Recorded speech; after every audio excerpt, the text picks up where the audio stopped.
Just watched the 2020 Democratic debate. I'm impressed, but not impressed. Stay tuned.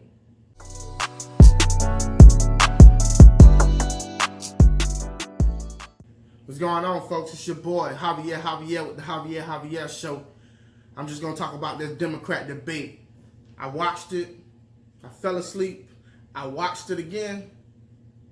And I'm going to say I'm impressed, but not impressed. And I'm going to explain why.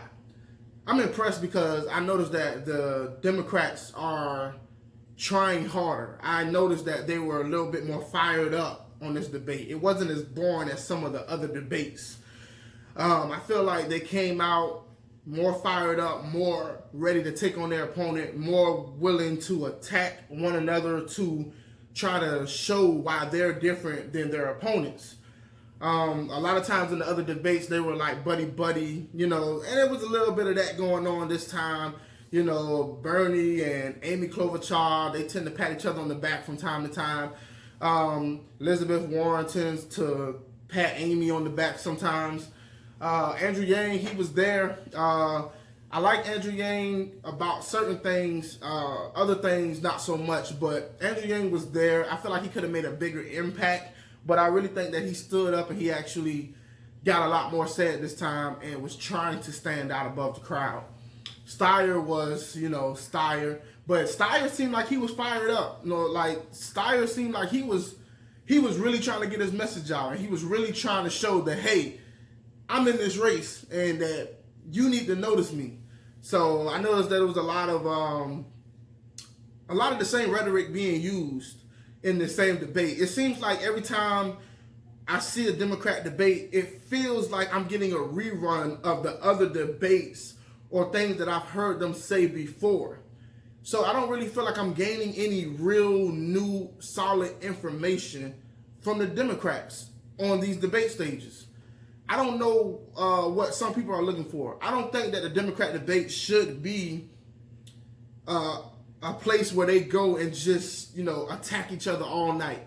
I don't think that's appropriate. But at some point, you do have to show that you are distinguished from the people you're running against. If not, then people are going to ask, why should I pick you over this person if y'all basically saying the same things? So that's my take on the Democrat debate.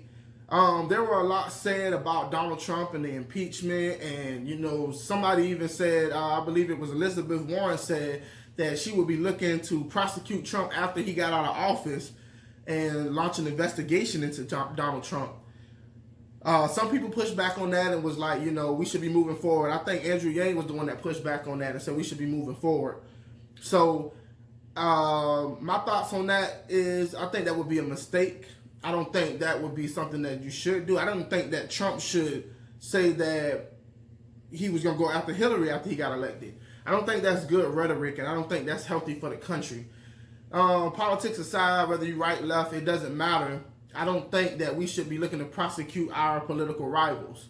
Now, sometimes our political rivals on the left or on the right do things that are horrific or that are wrong. How do we hold them accountable for that? That's a good question. Some of these things are very, very sensitive because you have half the country supporting one side and the other half supporting the other side. I don't know really how to squash that, but I think Andrew Yang gave the opinion that we should be moving forward and we shouldn't go back and try to, attack our political rivals. So I'm kind of on that side of the fence. Pete Buttigieg just seemed like he was reading off a script. It's this vibe I get from Pete Buttigieg. It just seems like nothing's authentic with him. It seems like he has these bullet points that he's already rehearsed, like he's ready for whatever question. I'll give him this. He's prepared, but it doesn't seem like it's coming from a real place. I don't feel inspired, or I don't feel like I'm getting the real Pete Buttigieg when I listen to Pete Buttigieg speak. Now, it seemed like everybody was attacking Pete Buttigieg. It seemed like, people were really trying to point out, Pete, you're not the guy. And I think this comes from after the Iowa caucus when I guess Pete Buttigieg came in the lead. So I think that everybody was trying to prove let's take out Pete Buttigieg. I feel sorry for Joe Biden. Joe Biden's still having some problems, some issues really standing out of the fold. we expected more from Joe Biden. We expected that Joe Biden would do better than what he's doing, and he's in trouble. So for y'all Biden supporters out there, you need to get some momentum built up, and it's time to actually, stand up, make some noise. Let's go out there and let's fight for it. Bernie seems to be Bernie. Bernie is like, the billionaires, and the healthcare system. I mean, it's pretty much the same thing I get from Bernie. Now, for you Bernie supporters out there, I mean, y'all got some momentum. Y'all got some fire going on. And I'm interested to see how this plays out. I don't think the DNC wants Bernie Sanders to win. And I'm real iffy on seeing how that turns out. And I don't think it might turn out too well. I mean, we already know about them changing the requirements for the next debate on who qualifies. I think that's meant to hurt Bernie. They asked Bernie about Hillary Clinton coming out saying the thing that she said about him. And it doesn't seem like Bernie really pushed back on that. It seemed like Bernie wanted to shy away from personally going after Hillary Clinton, in my opinion. And I think that Amy defended Bernie Sanders and said, I like him. And, Joe Biden gave Bernie Sanders a hug at that moment when they asked him the question. I thought that was funny. I see that they're trying to do this balance between standing out and also being standing out and showing other people why you shouldn't vote for their opponents and vote for them. But they also try to keep it friendly enough to where it doesn't divide the party. I don't know how well that's going to play. I really don't. Nobody has attacked. Nobody has attacked. What's her name? Elizabeth Warren about pretending to be Native American. Still haven't heard about that yet. Nobody has been able to bring it up. I don't get it. I don't understand. There was a few times where they attacked her in the past debates about her healthcare plan. She basically ripped off the healthcare plan of Bernie Sanders and tried to put meat on the bones, and she got called out for it. So you got to deal with that. You're going to have to make amends on the fact that, Elizabeth Warren has told a lot of lies, and she can't be trusted. Pete Buttigieg we don't know who Pete Buttigieg really is. He keeps trying to use this religion conversation to try to say, well, my faith informs me, and my faith this, and my faith that, and then he tries to use it against Trump and the Republicans and Mike Pence. I just don't think that's the right way to go. I mean, believe it or not, and I'm just going to be honest, it might be controversial, but Pete Buttigieg is a gay man. Now, for a lot of people, that's a problem. And it shouldn't be a problem. I think that we as a community should be beyond what your sexual preference is and focus on the qualifications of the candidate. Do I think Pete Buttigieg is qualified? Absolutely not. But I don't think your reason for not voting for him should be because of his sexual preference. Now, I get some of you, that might be a defining factor. I can't make that decision for you. I'm just hoping that that's not the reason that you decide not to vote for a candidate. It should be based on their policies and based on their qualifications on getting the job done. And I'm speaking from a conservative perspective. We focus on the individual. We shouldn't focus on the group. A person's sexual preference has nothing to do with their availability on to run a country or to hold office. That shouldn't be a requirement.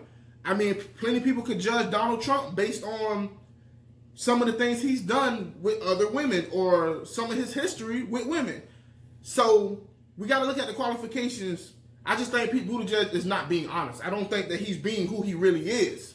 So that's my problem with Pete Buttigieg. It seems like he has these rehearsed bullet points that he just throws out whenever something gets thrown at him.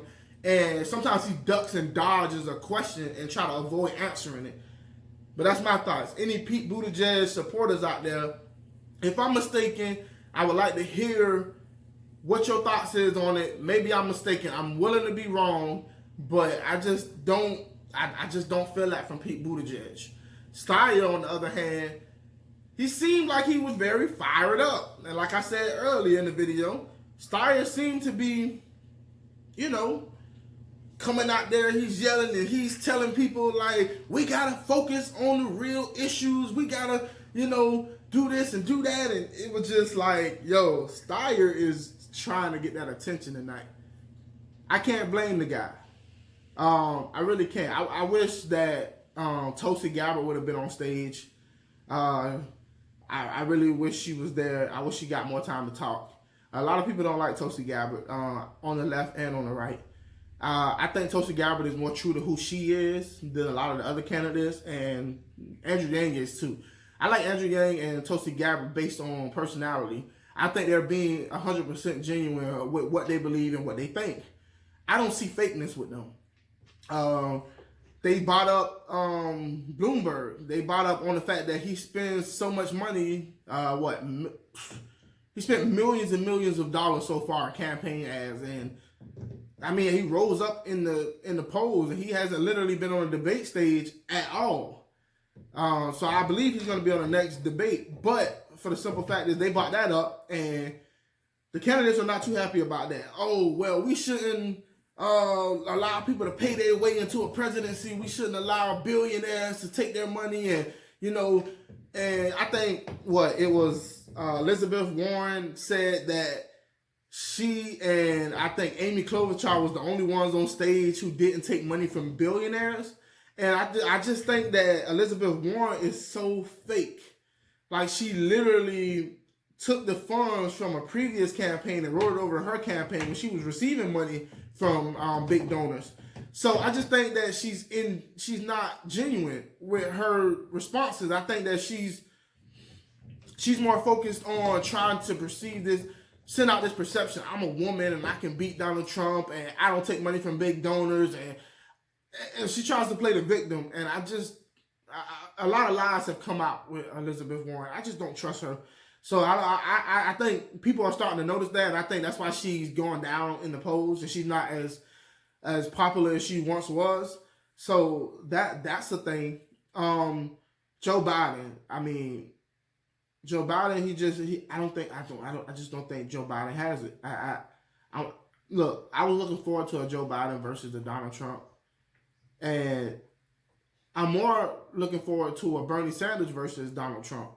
I really think that let's put the cards on the table. Populism versus populism. Let's hash this out. Let's see what happens.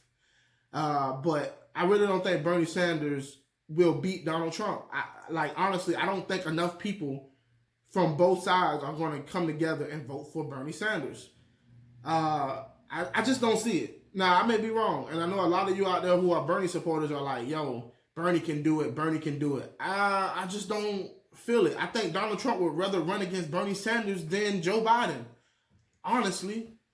And I think if Andrew Yang was the nominee, I think that Andrew Yang could beat Trump, honestly. And there's a lot of things I disagree with Andrew Yang, but Andrew Yang is relatable. Andrew Yang is real. So, I mean, this debate, it was interesting, but not interesting. So that's my final take on it. Leave in the comment section below. Make sure you like, subscribe, and share. Hit that bell below, and let's talk about it. You came, you heard, you saw. Now run and tell them I said it. And if they ask for me by name, make sure you say it twice. This is the Javier Show.